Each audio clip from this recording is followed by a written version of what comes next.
but I need your help. Please, will you help me? Cash? Dude, you sneezed right when I kissed your nose.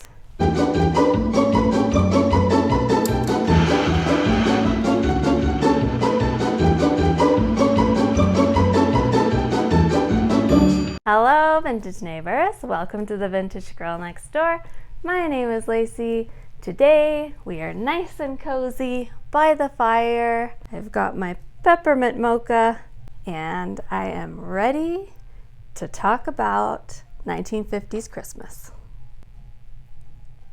A few years back, my sister-in-law sent me this wonderful book by Susan Waggoner, and it's called Christmas Memories, Gifts, Activities, Fads, and Fancies, 1920s through 1960s. So I thought it would be fun to go through the section on the 1950s Christmas with you guys today.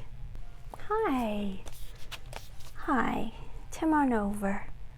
Yeah, let's talk about Christmas, Johnny Cash. Okay? Yeah, let's talk about Christmas. You lay down on Mom's lap. That's a good kitty. Yes, you're very good. Let's talk about it. I'm going to read through the 50s section, talk about Christmas, we'll learn some things together, and I'll be sure to include some shots of the pictures because it has some really nice illustrations, vintage ads, vintage cards, things like that. So get cozy, get a cup of tea or peppermint mocha or hot chocolate, and let's learn about Christmas in the 1950s. The 1950s, home for the holidays. After 2 tumultuous and painful decades, America was ready to make good on the promise it made to itself during the hard years of war and depression. Happy days were finally here again, and there was no place most people would rather be than home for Christmas, especially when those homes started echoing with the pitter-patter of tiny feet and the call of small, cheerful voices wondering what Santa had brought. This has a really cute picture of some folks putting some lights and decorating a tree outside. Cute. This first section talks about how World War II was over, but it started out on a note of anxiety because of the Cold War. So a lot of men who thought that they were never going to spend another Christmas overseas found themselves recalled for active duty, along with younger men who'd barely been in their teens when the last war ended. Okay, this section is the Christmas look 50s style. Both the Old War and the Cold War subtly shaped the look of Christmas throughout the 50s, but not as much as two other staples of the decade, children and an economy that was nothing short of swell. Financial columnist Sylvia Porter was the first to connect the dots and give the new generation its identity.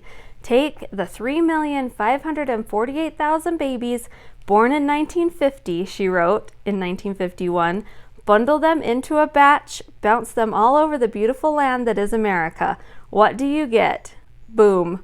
The biggest, boomiest boom ever known in history. In the early years of the decade, even retailers were caught by surprise. Merchants worried that people were buying too much, especially when post-Christmas sales surged. Why are you buying so much, New York? Macy's asked in a full-page ad. Concluding that the spending spree was spurred by fear of shortages, the store admonished the public to curb its appetite. Does this sound familiar to any of you right now? Oh gosh, listen to this quote from the Macy's ad in January of 1951. Buy nothing out of fear. Buy only what you need or can use, but don't buy one extra thing because of what might happen. There are goods enough to satisfy our needs, but there can never be goods enough to satisfy our fears. Macy's coming in with some truths. 1951, interesting. The buying didn't abate, shortages never developed, wages continued to rise. So that's good. In 1956, Time magazine ran a wry article about the dilemma of churches which could not locate poor to donate to at Christmas time. For the past 3 years, churches in Mayfield, Kentucky, had resorted to newspaper ads to track down those in need. Another church in Nashville, Tennessee had vastly liberalized its definition of needy and was still unable to dispense all of its gift baskets. Wow. The 50s were and would remain a tsunami of plenty. Never in the history of the world so many ornaments, lights, gift toys, trees, and decorations been sold. So many that by the end of the decade, Christmas looked entirely different than it had at the start. Wow. There's a very cute ad for the brightest Christmas ever. Be sure to get Christmas tree lights by General Electric. And there's a joyful, jolly Santa riding a huge Christmas light bulb. That's great. So let's talk about Christmas trees. In 1950, a Gallup poll discovered that 73% of households that put up a tree put up a real one. Oh, interesting. It was a high watermark that would never be equaled again. Artificial trees had always been available, but for the most part they were instead of trees. Small tabletop trees made of feathers or larger models made of brush-style bristles to use when the real thing was in short supply. In the late 50s, all that changed. An artificial aluminum tree, dubbed the silver pine by one of its manufacturers, burst on the scene like a blonde bombshell. It's a good line.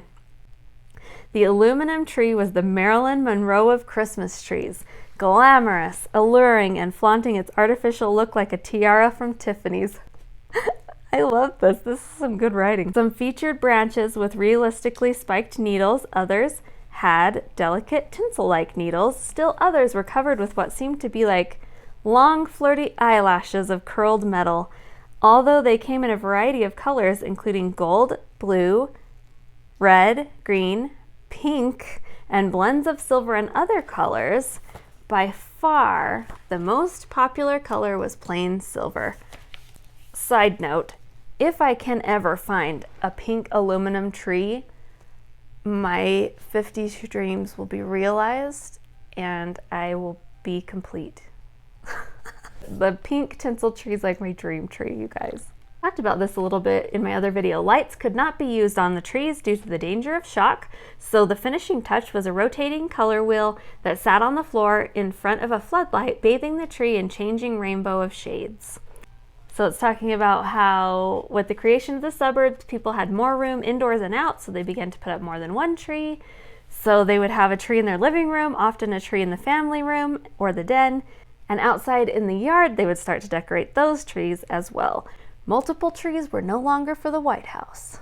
Ornaments of the 50s were similar in style and shape to those of the 40s. Colored balls and reflector balls of shiny mercury glass were still popular, especially at the beginning of the decade, as were clear colored glass balls painted with thin bands of color or stenciled design.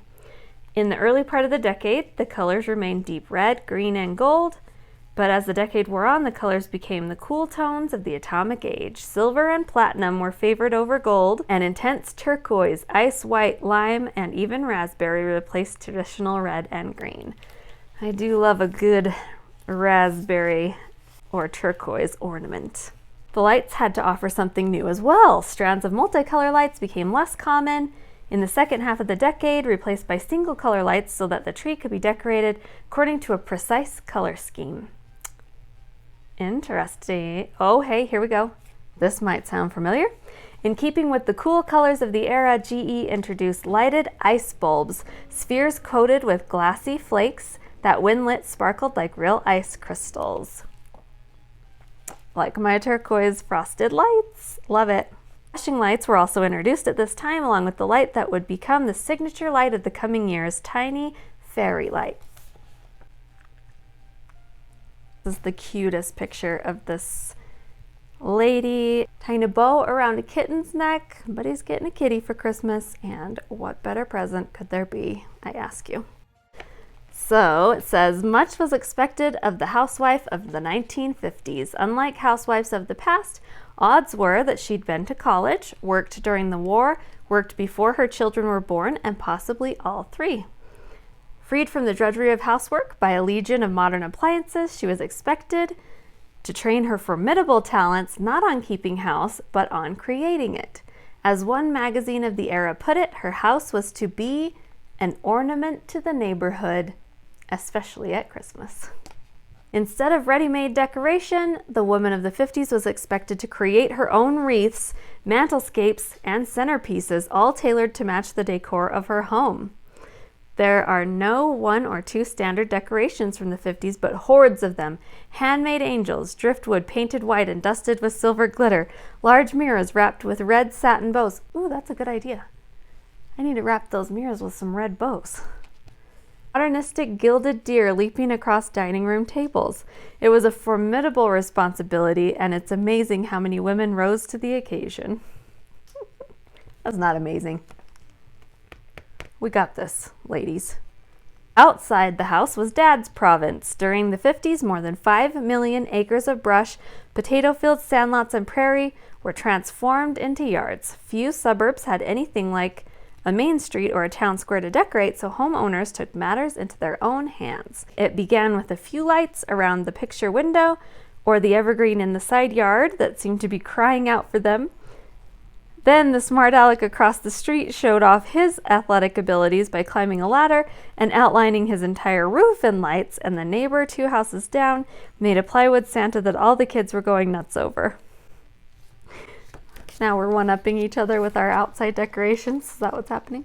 Manufacturers did their bit by producing giant plastic candles, almost life-size carolers.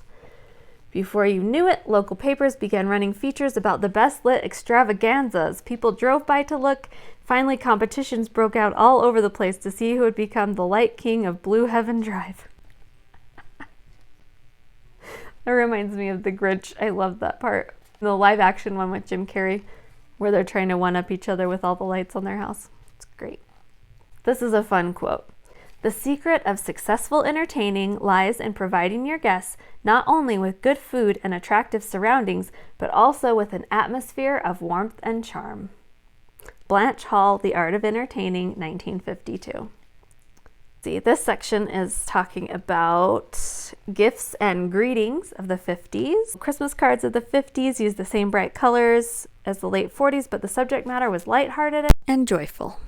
By candy canes, snowmen, and jolly Santas, Mrs. Claus appeared more often, celebrating a family theme, and the young children were everywhere. Children, puppies, Bambi-like fawns, even husbands and wives were portrayed as supernaturally youthful. In keeping with the new mood, humor played a more important role than it had in the past. Several card companies, including Hallmark, created lines of less formal cards that delivered a punchline, either by way of art or the written message. Santa was often shown racing along in a car with sweeping tail fins or relaxing in front of a huge TV. Nice. I'll take the Santa in the car with the tail fins. Even nuclear jitters were soothed with a dose of humor. As the Cold War grew more intense and the space race ignited, Santa and his sleigh were shown dodging everything from Sputnik to Soviet missiles, usually above a message that read, "Peace on Earth, goodwill towards men." Okay, nice. That'd be a fun card to find, is the Santa in his sleigh dodging the missiles and the Sputnik. In the 1950s, almost everyone sent cards. Special address books and card file boxes with seasonal decorations were marketed to the busy card sender to keep track of the dozens and dozens of family members, friends, war buddies, bosses, workmates, bridge club members, and neighbors who must not be forgotten. Card sending reached such a fever pitch that in 1956, Army Chief of Staff Maxwell Taylor issued an edict to the nearly 20,000 people working at the Pentagon. If you want to say Merry Christmas to your coworkers, do it in person, because the Pentagon's postmen could no longer cover the miles it took to deliver the masses of cards through the labyrinthine distances of the building. The national tide hit an all-time high in 1958. Never before or since had so many cards been mailed by and to so many Americans. I love Christmas cards, you guys. I think they are so fun, and like, who doesn't smile when you get a card in the mail from your friend or family? I love it. I love it. I'll show you the way that I display my Christmas cards. It makes me happy. So I stick them around one of my mirrors right here, just inside the little the spokes, whatever they're called, of the mirror, and it makes it fun. We've got quite a few. I still need to mail mine, you guys. Tell me in the comments, do you send out Christmas cards? I would love to know. I love sending Christmas cards and receiving Christmas cards. So much fun. Let's talk about the gifts of the 50s. For most people, gift giving in the 50s was more lavish than ever before. Neiman Marcus set the pace in 1951 when it started featuring outrageously luxurious his and hers gifts in its Christmas catalog. On offer that year were a set of matching vicuña coats, $695 each. So that's like $6,000 today, you guys. Whoa. And a pair of Swiss watches, $90 and $145. So nearly $1,000 and over $1,000 today. Subsequent years would bring such gifts as Black Angus steaks on the hoof, ermine bathrobes, and matching airplanes. Wow. Yes, I would like a set of his and hers matching vicuña coats, please. That's only $12,000. From the Neiman Marcus catalog. So it says the catalog was a publicity stunt, of course, but it reflected America's rising affluence. Retailers who had initially been suspicious of the high rate of spending accepted it now as the new normal. Accommodating shoppers wasn't easy. Most stores closed at 6 or 7, and laws prevented commerce on Sundays. Then, in 1951, a newly opened shopping center in suburban Boston tried something radical. They decided to stay open until 9 p.m. on Wednesday, Thursday, and Friday nights. Commuters could now come home from work, eat dinner, and then shop at their leisure. Move was such a success that Shoppers World decided to extend their hours indefinitely, and other retailers began to follow suit. People had always wanted a big Christmas for their children, but now adults joined the gift-a-palooza. Multiple gifts became commonplace. Husband and wives gave each other personal items, but there was often a larger family gift as well. Most often, the gift was something for the house, like new furniture, TV, dishwasher, wall-to-wall carpet, freezer, or a radio. America had become a cornucopia of new and enticing consumer goods, and there was often enough money to buy them. Tell me about your gift giving in the comments. Do you guys do more than one gift? Like for your family members, do you do more than one for immediate family? It's a cute ad for a Philco. Another great Philco first, full remote control television.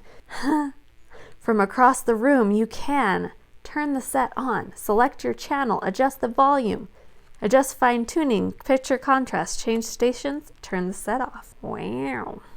Even the smaller personal gifts were more luxurious. Clothes weren't given because they were sorely needed, but because they were fun. Agreed. Clothes are fun. I love receiving clothes as gifts. Husbands collected golf clubs, outdoor grills, and fishing boats and motors. Wives found themselves in possession of expensive perfume, good jewelry, and fur-trimmed coats. Lucky ladies. For children, the holiday was even brighter. Many couples had put their family plans on hold because of the war. Others who'd grown up in the shadow of the Depression waited until they had money in the bank and a manageable mortgage. Born into an unusually secure world, children of the 1950s might as well have arrived wearing t-shirts that said, "I'm here for the party." Cute. All grown-up little boys who had never gotten their own electric trains now got them for their sons. By 1955, Lionel was selling $33 million worth of goods a year. That's a lot of toy trains. Wow. Competing for the toy buying market, manufacturers had a powerful new ally, television. Children's shows gave toy makers an entire universe of heroes and heroines to spin product from. No longer could a marionette be just a marionette. It had to be the Howdy Doody marionette. Not just any toy six-shooter would do. It had to be Hopalong Cassidy's six-shooter. Let's talk about the must-have toys of the 50s. As seen on TV. The must-have toys of the 50s. 1950, Buzzy Bee pool toy, Hopalong Cassidy lunchbox, Nina Ballerina doll, Tiny Tears doll, Silly Putty. Okay, I know that a lot of you subscribers grew up and were children of the 50s and 60s. Tell me if you remember any of these toys and if you had them. 1951, Ginny Doll and a Viewmaster.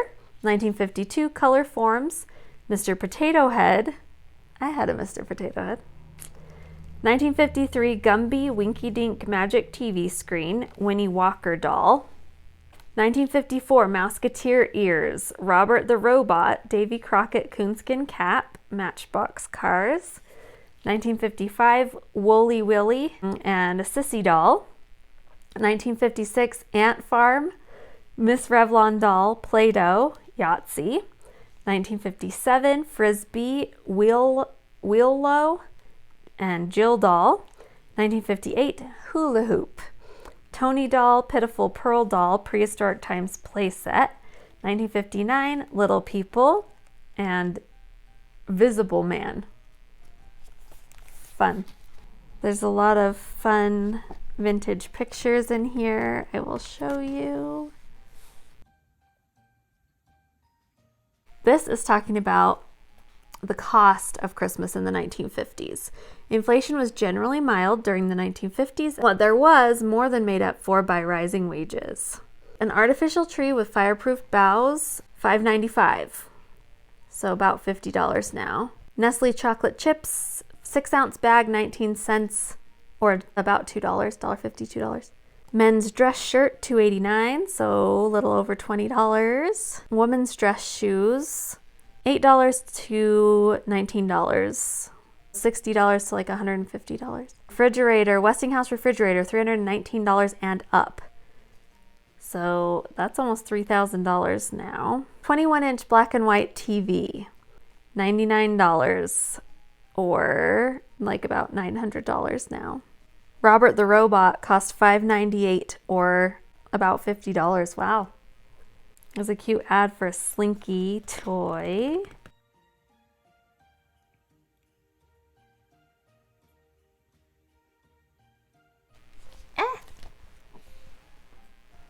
We need to put more logs on our fire. Fixed. It's talking about presents of the 50s, packages of the 50s, gift wrap, silver and gold foiled paper, heavy cellophane, bright red, green, turquoise. There was a special passion for tie-ons. Little embellishments such as sprigs of artificial holly, papier-mâché Santa faces, and tiny snowmen made of pipe cleaners that were meant to be added to bows and gift tags. Cute. If regular ribbon wasn't creative enough, 3M made a line of opaque tape in shades of red, white, green, gold, decorated with holiday patterns like bells, holly leaves, and bows. Those tie-on things look really cute. Talking about Christmas music of the 50s. The music boom sometimes seems less a cultural awakening than a mammoth assault of indiscriminate sounds on a public that no longer has any place to hide. What the heck? From the highest building in Salt Lake City, Christmas carols boom across the Salt Lake Valley. Nice. Movies like A Christmas Carol and White Christmas drew huge audiences. Those wishing for a silent night had to plug their ears as a bumper crop of new songs, including Frosty the Snowman, Silver Bells, Sleigh Ride, is beginning to look a lot like Christmas, and The Little Drummer Boy filled the air. Tunes with a pop twist such as Santa Baby and Jingle Bell Rock must have seemed a particular affront, while kiddie tunes like Frosty the Snowman, I Saw Mommy Kissing Santa Claus, and the Chipmunk Song must have had the staid and straight-laced reaching for their aspirin bottles.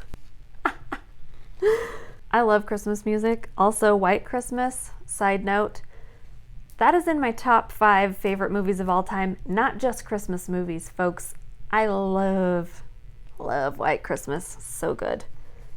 Much of the music had a good share of the holiday movie and television fare of the 50s was unusually family-oriented. Even the nuclear defense monitoring system got in the spirit and deployed their resources to track Santa on his rounds and deliver hourly bulletins on his progress. You serious, Clark? Oh, the Nutcracker. 1954, full-length revival of the Nutcracker, the most child-friendly ballet imaginable, became a national sensation. Fun. And there is a very cute ad here for television for Christmas. She is in a fabulous gold dress. I am loving it. I need that dress, you guys. I will close with this super sweet letter to Santa. Dear Santa Claus, please bring me a cowgirl suit. I want to wear it to school and have fun. Your friend, Louise Marie Gross. Juan, Kentucky, December 1952. Louise, I sure hope you got your cowgirl suit and that you wore it to school and had fun. Cute. Well, you guys, I hope that you enjoyed this little step back in time to Christmas in the 50s, how much things cost, what were the common gifts, things like that. I thought it was really fun to read about, and the decorations and everything. And I love the descriptors that this author uses. It's very fun to read. I recommend the book. If I can find it on Amazon, I will link it for you in the description so that you guys can check it out too. It's a really fun one, and it has all the decades, 20s through the 60s, all about Christmas. Thank you so much for watching, and thank you for being here. As I mentioned in my last video, we are so close to 100K, you guys. It is on the horizon, and I think it's gonna happen, and that is so exciting. And I feel so blessed and so grateful for each and every one of you for being here and for all of your kind words and comments. Even though I'm not able to respond to all of them anymore, I do read them all, and I do greatly appreciate them all. So thank you for that. If you enjoyed this little cozy fireside video, don't forget to give it a thumbs up. And if you have not subscribed already, please do so. We would love to have you stick around our vintage neighborhood for more of our vintage fun. I hope that wherever you are, whether or not you celebrate, that you are feeling safe and that you are feeling loved this holiday season. And I'm sending you all of my love, and I will see you very soon in my next video. Bye.